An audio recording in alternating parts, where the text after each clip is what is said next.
Hey guys, welcome back to part 2 of today's session.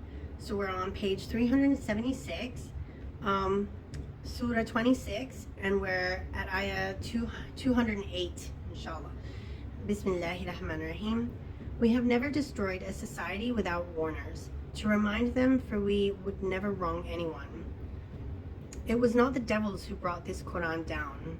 It is not for them to do so, nor can they, for they are strictly barred from even overhearing it. So do not ever call upon any other gods besides Allah, or you will be one of the punished.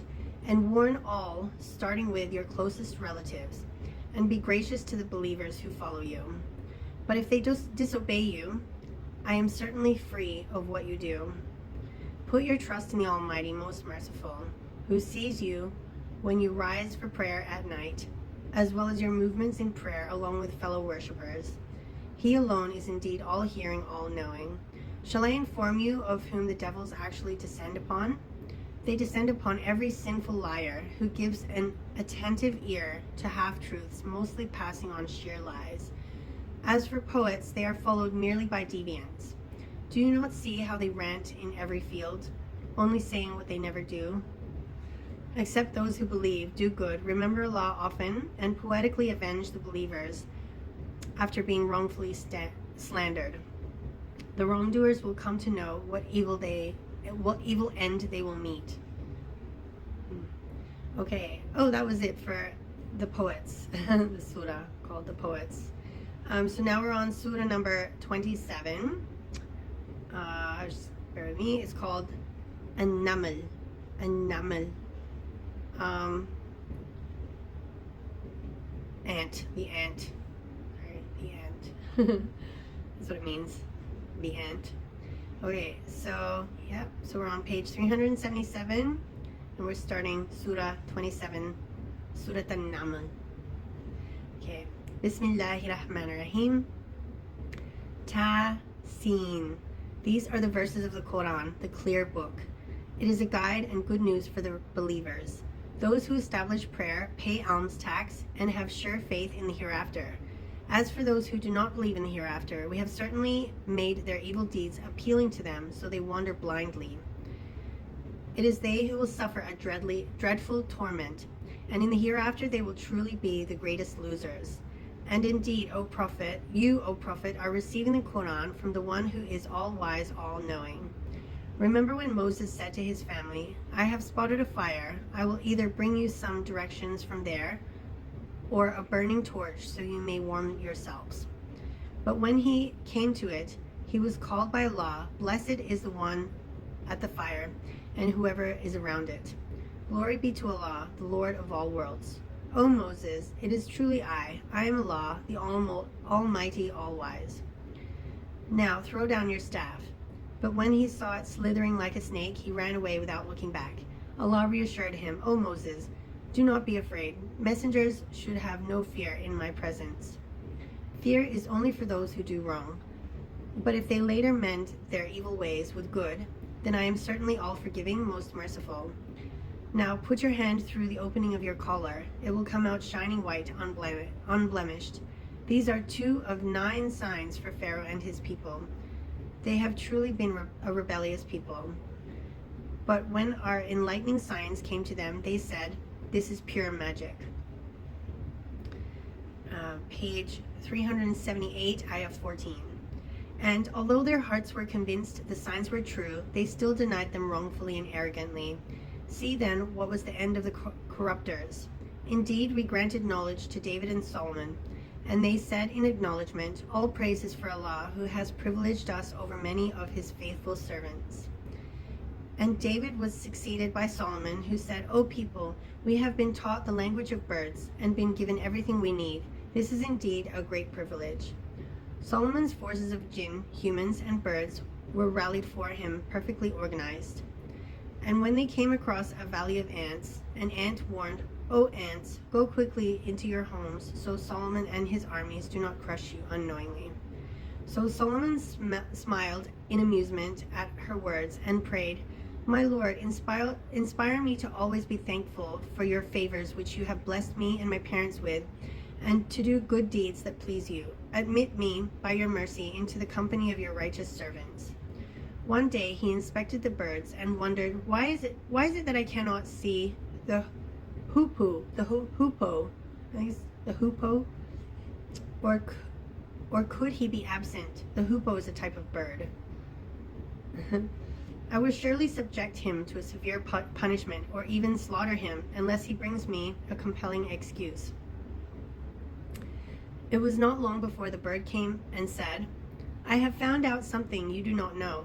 I have just come to you from Sheba with sure news."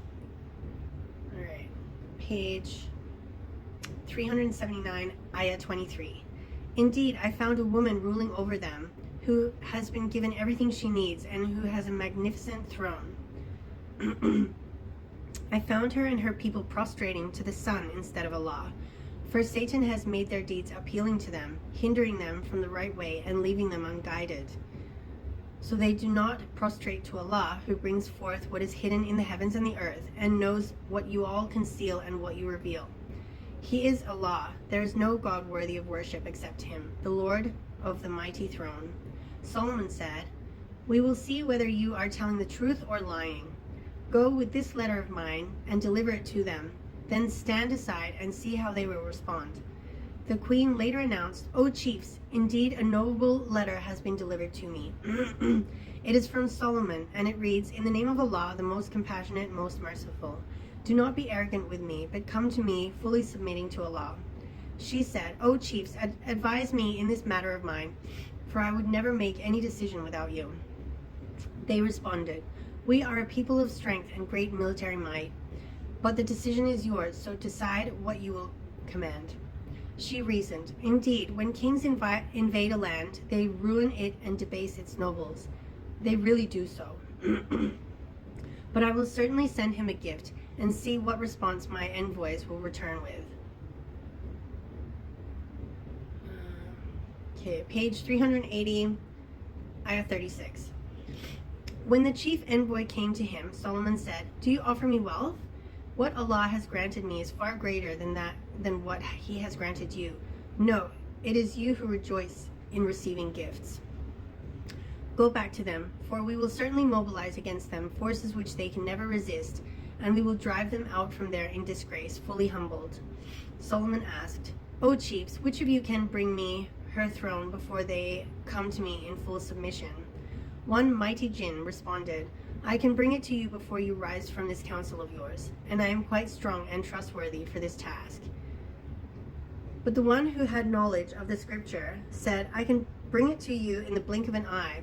So when Solomon saw it placed before him, he exclaimed, "This is by the grace of my Lord, to test me whether I am grateful or ungrateful. And whoever is grateful, it is only for their own good. But whoever is ungrateful, surely my Lord is self-sufficient, most generous." Then Solomon said, "Disguise her throne for her, so we may see whether she will recognize it, or she will not be able to, or whether she will not be able to." So when she arrived, it was said to her, "Is your throne like this?" She replied, "It looks to be the same. We have already received knowledge of Solomon's prophethood before this miracle and have submitted to Allah."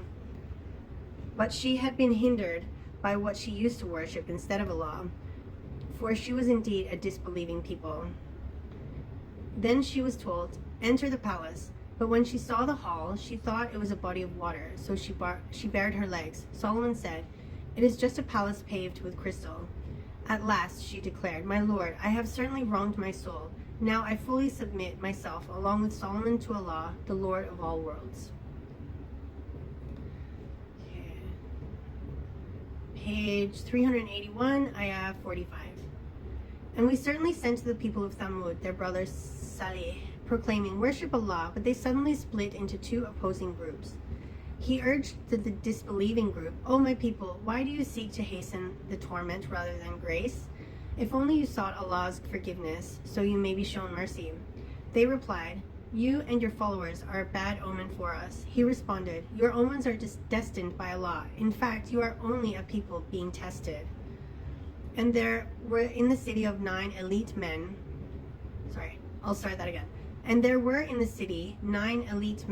who spread corruption in the land, never doing what is right. They vowed, "Let us swear by Allah that we will take him and his family down by night.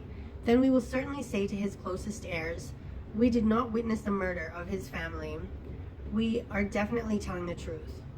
So they would lie. And so they made a plan, but we too made a plan while they were unaware. We too, as in Allah, made a plan. See then what the consequences of their plan were.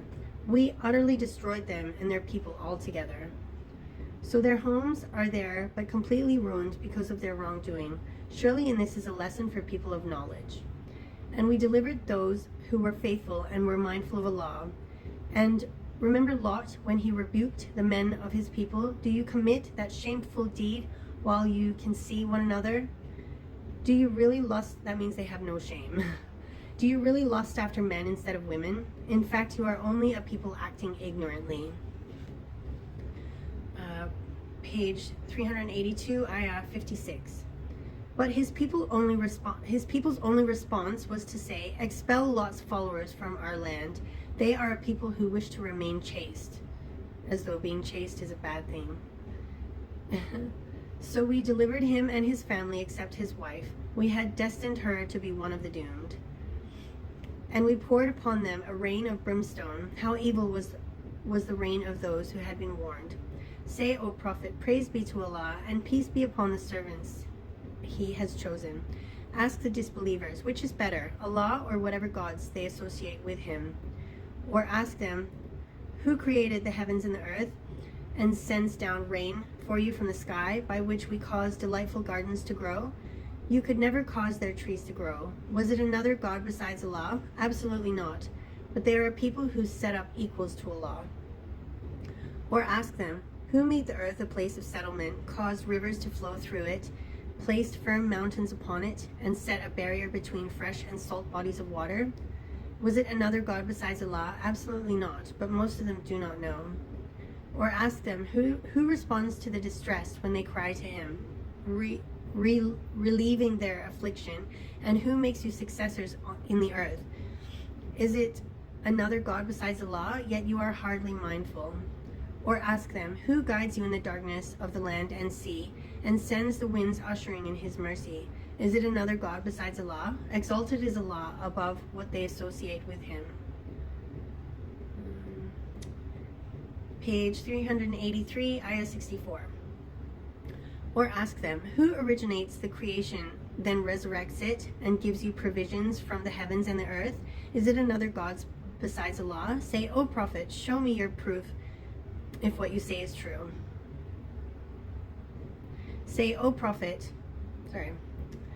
So I'm going to read that last part again, because I read it as though, I'll read it again in a different tone. Allah is telling the Prophet to say, he says, say, O Prophet, say this to your people. Show me your proof if what you say is true. Sorry, I got confused. Okay, ayah 65. Say, O Prophet, none in the heavens and the earth has knowledge of the unseen except Allah, nor do they know when they will be resurrected. No, their knowledge of the hereafter amounts to ignorance. In fact, they are in doubt about it. In truth, they are totally blind to it. The disbelievers asked, when we and our fathers are reduced to dust, will we really be brought forth alive? We have already been promised this, as well as our forefathers earlier. This is nothing but ancient fables. Say, O Prophet, travel throughout the land and see the fate of the wicked. Do not grieve for them, nor be distressed by their schemes. They ask the believers, when will this threat come to pass if what you say is true? Say, O Prophet, perhaps some of what you seek to hasten is close at hand. Surely your Lord is ever bountiful to humanity, but most of them are ungrateful. And surely your Lord knows what their hearts conceal and what they reveal. For there is nothing hidden in the heavens or the earth without being written in a perfect record. Indeed, this Quran clarifies for the children of Israel most of what they differ over. Okay, I'm going to leave it there for part 2, guys, and I'll see you back here, inshallah, for part 3.